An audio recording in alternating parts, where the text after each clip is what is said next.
Hello guys, ஒரு விஷயத்தை நம்ம புதுசாக கற்றுக்கணும் அப்படின்னு முடிவு பண்ணிட்டோம்னு வைங்களேன், நம்ம எந்த எக்ஸ்டென்ட்டுக்கு வேணால் எந்த அளவுக்கு வேணால் அதில் இறங்கலாம்.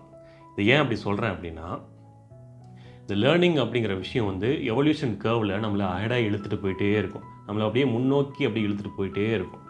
ஒரு சின்ன ஒரு ஸ்டோரி. ரீசெண்டாக நான் ஒரு பேட்மிண்டன் கோச்சிங் வந்து ஜாயின் பண்ணியிருந்தேன். ஸோ அதில் வந்து என்னுடைய பேட்மிண்டன் கோச்சு ஃபஸ்ட்டு டே உனக்கு வந்து வார்ம் அப் பண்ண தெரியுமா அப்படின்னு கேட்டார். ஸோ அந்த டைம் நான் என்ன சொல்லியிருப்பேன் நீங்கள் நினைக்கிறீங்க? எனக்கு வந்து வார்ம் அப் பண்ண தெரியாது சார் அப்படின்னு சொல்லிட்டேன். ஸோ அதுக்கு வந்து சார் என்ன சொன்னார் அப்படின்னா, ஒரு சின்ன பையன் ஒரு 10 வயசு 12 வயசு இருக்கும். அவனை கூப்பிட்டு சாருக்கு வந்து வார்ம் அப் சொல்லிக் கொடு அப்படின்னு சொல்லிட்டார்.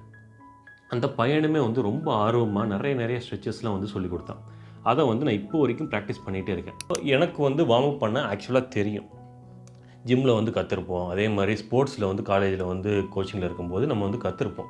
இருந்தாலும் அந்த இடத்துல எனக்கு தெரியாதுன்னு சொல்லிட்டேன். இப்போ இதனால் என்ன அப்படின்னா, ஒரு ஓப்பன் மைண்டடாக, ஒரு எம்ப்டி மைண்டடாக ஒரு விஷயத்தை அணுகும்போது நம்ம நிறைய புதுசாக விஷயங்களை வந்து கற்றுக்க முடியும்.